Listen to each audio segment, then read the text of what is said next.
Belakangan ini banyak dokter dan ahli yang bilang kalau MSG atau yang kita kenal dengan istilah micin itu aman, nggak apa-apa dikonsumsi. Karena apa? Karena micin itu juga kita konsumsi dari kecil, bahkan dari bayi. Karena ASI itu mengandung juga MSG atau micin. Apakah saya juga konsumsi? Kita akan jawab setelah yang satu ini. Halo sahabat sehat, jumpa lagi bersama dengan saya Dr. Gunawan di channel Sahabat Sehat. Sebelum lanjutan, jangan lupa klik tombol subscribe dan nyalakan loncengnya, agar tidak ketinggalan informasi kesehatan selanjutnya. Nah, kali ini saya akan bedah tuntas mengenai micin, atau yang kita kenal mungkin dengan istilah MSG. Karena belakangan ini banyak yang tanya sama saya, Dok, ada beberapa dokter yang mengatakan, bahkan mungkin cukup banyak ya, belakangan ini yang membahas mengenai MSG itu tidak masalah kita konsumsi. MSG itu sehat kok, ya karena kita sudah dari kecil, ya semua makanan kita juga ada mengandung yang namanya MSG alami. Nah, kali ini saya mau bahas, ya apakah saya juga konsumsi? Ya jawabannya bisa iya, ya kalau tergantung kita konteks MSG-nya seperti apa. Jadi sekarang saya ingin membahas mengenai micin atau MSG itu sendiri, ya supaya kita punya pemahaman yang sama, ya bahwa MSG itu tidak semuanya sama. Bedanya gimana? Oke, perlahan-lahan ya. Pertama, ya micin atau MSG secara luas konteksnya itu adalah suatu bentuk garam atau kita bilang namanya adalah salt form, ya dari asam glutamat. Jadi ini adalah salah satu asam amino yang paling melimpah di alam dan secara alami ada pada makanan-makanan kita. Nah, contoh makanan-makanan yang memang mengandung MSG alami itu apa? Tomat. Wah, iya betul ya, nggak salah dengar, tomat ya. Kemudian rumput laut, nah ini terutama yang kita bilang kumbu ya. Kemudian keju, terutama keju parmesan ya, keju-keju alami itu ya, cheese itu mengandung yang namanya adalah MSG. Kemudian kecap, miso, tempe ya, atau hasil-hasil fermentasi, ini juga mengandung MSG. Kemudian daging, jamur, bukan kaldu rasa jamur ya. Dan yang terakhir juga yang belakangan ini dibahas adalah ASI, air susu ibu. Itu juga mengandung glutamat. Nah, jadi nggak ada masalah katanya kalau konsumsi MSG. Nah, jadi kalau saya tanya, apakah Dr. Hans konsumsi MSG? Iya, tapi MSG yang dalam konteks yang alami seperti ini. Nah, terus gimana dengan MSG yang buatan? Oke, tunggu dulu. Fungsi MSG itu yang kita perlu tahu. Memang secara umum fungsi MSG itu menguatkan rasa umami. Nah, umami sendiri pun ini nanti ada sejarahnya ya, akan saya bahas. Umami itu rasa gurih alami ya. Jadi MSG itu memang bukan zat sintesis murni kalau kita bicara dalam konteks yang luas ya. Itu adalah bentuk terionisasi dari glutamat ya. Ini adalah salah satu asam amino, sama seperti glutamat yang ada di makanan-makanan alami. Nah, pada tubuh manusia, glutamat itu dipakai sebagai neurotransmitter. Ya, neurotransmitter itu dia mirip hormon, tapi dia bekerja di syaraf kita untuk ya, Untuk metabolisme energi ya, di bahan bakar sel usus kita, eritrosit, gitu ya, mengirim sinyal lah, itu simpelnya seperti itu. Ya, gimana sih sejarahnya MSG itu ditemukan? Nah, jadi kita mau bicara mengenai awal mulanya itu seperti apa. Ini kan seringkali dibahas ya, tapi mungkin kita belum benar-benar paham mengenai bagaimana sampai akhirnya menjadi MSG yang kita jumpai sekarang di minimarket, supermarket ya, dan di toko-toko kesayangan Anda gitu mungkin ya. Jadi ini ditemukan awalnya di tahun 1908 oleh Dr. Kikunae Ikeda. Si dokter ini itu lagi makan dashi ceritanya. Lagi makan dashi, terus wah kok enak ya itu. Nah, akhirnya dia ketika makan, jadi dashi ini kaldu ini ya, kaldu alami yang banyak dipakai oleh orang-orang di Jepang. Saya sudah pernah bahas juga di video saya mengenai makanan-makanan Jepang, bisa ditonton di sini. Nah, ini yang berbahan dasar rumput laut. Nah, kemudian bawa pulang nih, nah dasinya ketika makan. Wah, bawa pulang, kemudian wah diekstrak. Nah, karena ini dokter ini pandai ya, kemudian beliau mengekstrak komponen utama dari si kombu ini, si kaldu tadi itu. Kemudian mengidentifikasi senyawa itu sebagai yang namanya adalah asam glutamat. Nah, kemudian distabilkan menjadi bentuk garam. Nah, ini yang kita kenal dengan istilah monosodium glutamat, salah satu bentuk garamnya. Itu nggak berhenti sampai di situ. Ya, namanya manusia, seringkali memang ketika menemukan sesuatu, kemudian jadi berlanjut ya. Nah, berlanjutnya gimana? 1 tahun kemudian, nah di tahun 1909 terjadi yang namanya komersialisasi. Nah, dari yang awalnya ditemukan sama Dr. Kikunae Ikeda tadi, kemudian dikomersialisasi menjadi yang namanya adalah Ajinomoto.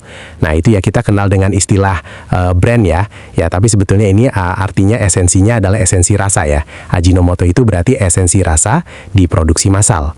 Nah, inilah yang waktu awal mulanya turning point-nya. Sejak itu, penggunaan MSG ini menyebar menyebar ke seluruh dunia ketika dikomersialisasi. Kemudian digunakan sebagai flavor enhancer yang alami, karena awalnya ditemukannya dalam bentuk yang alami gitu. Tapi ketika dikomersialisasi gimana? Nah, ini ya kita bahas. Benarkah ya dari bayi? Karena saya banyak banyak ditanya sama saya punya follower, saya punya pasien. Katanya kalau dari bayi kita udah konsumsi MSG, ya MSG dari ASI ya, berarti MSG itu aman dong ya. Semua MSG nggak ada masalah kita konsumsi. Bedanya apa? Gini, MSG pabrik sama MSG alami itu yang tadi ditemukan sama Profesor Gigona Ikeda itu memang secara kimia sama molekulnya sama strukturnya yaitu apa? C5H8NO4. Nggak usah dihafalkan ya. Nah, ini adalah strukturnya, molekulnya si MSG tadi itu. Jadi kalau kita pakai yang kita lihat kita gunakan secara chemical di MSG sintetis yang pabrikan dengan MSG alami itu sama gitu. Tapi bukan berarti ini sama ya kalau kita bilang secara struktur molekulnya sama ya. Glutamat di makanan alami yang tadi kita sebutkan, tomat, jamur, daging, alas itu tidak semuanya bebas. Artinya apa? Glutamatnya ya mayoritas itu masih dalam bentuk 3 bentuk ya, protein bound glutamat yang pertama, yang kedua peptide bound glutamat, dan yang ketiga adalah glutamat plus nukleotida, yaitu which is ini adalah IMP-GMP dari hasil fermentasi ya. Nah, jadi glutamatnya itu terikat dengan protein-protein yang lain gitu ya. Jadi ada nukleotida, ada peptide ya, dan lain-lain. Kalau kita bicara mengenai dampaknya ya, kalau kita dampak MSG alami itu memang dia pelepasan glutamat ya ke sistem pencernaan kita lebih lambat. Itu dampaknya, karena dia butuh proses yang namanya adalah proteasis, dipecah proteinnya. Karena dia proteinnya masih kompleks ya, butuh enzim juga. Nah, kemudian kenaikan glutamat dalam darah itu juga bertahap. Kalau langsung jos gitu ya. Nah, tidak memicu lonjakan yang tajam. Nah, gimana dengan MSG yang pabrikan yang selama ini kita temukan di toko-toko kesayangan Anda itu? MSG sintetis itu 99% itu free glutamat. Berada dalam bentuk yang bebas. Akibatnya apa? Diserapnya cepat.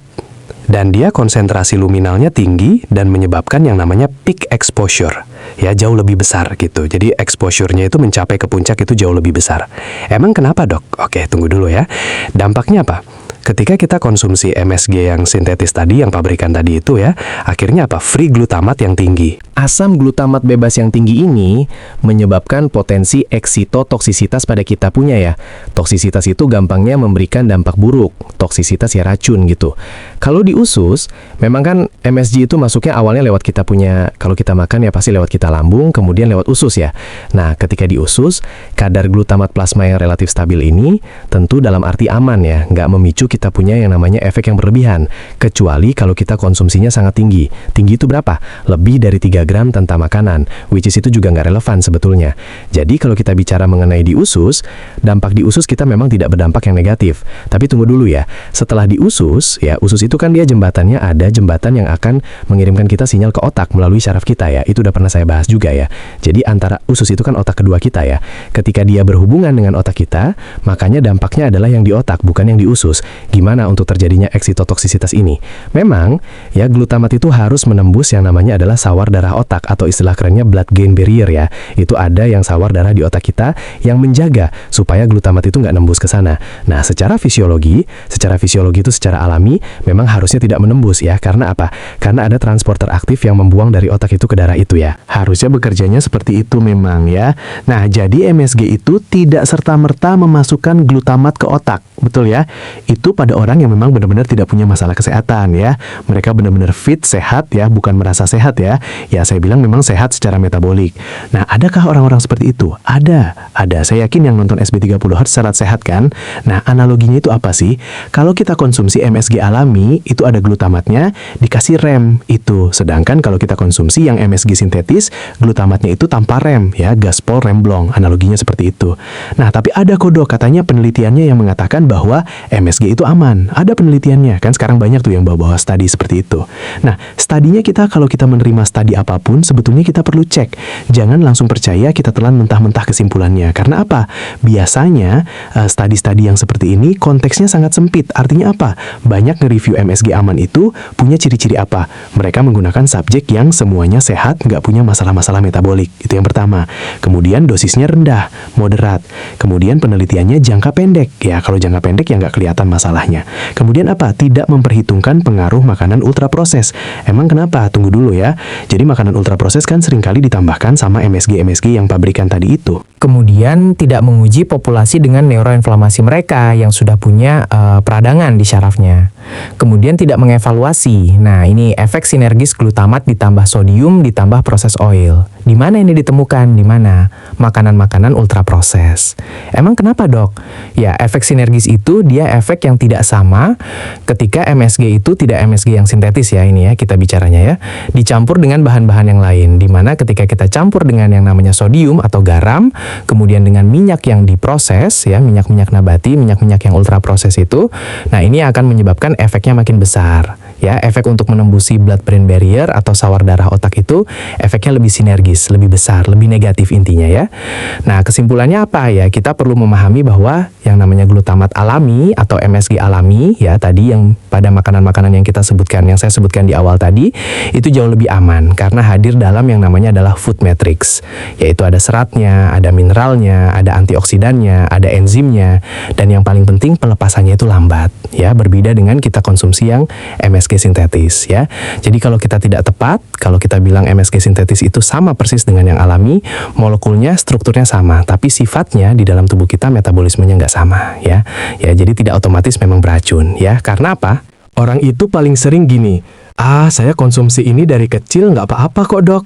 Ya nggak apa-apa itu karena apa? Karena kita nggak pernah benar-benar cek kita punya di lab itu marker peradangan kita seperti apa, kondisi metabolik kita seperti apa. Karena yang namanya nggak apa-apa secara kita fisik bukan berarti di dalam tubuh kita nggak apa-apa.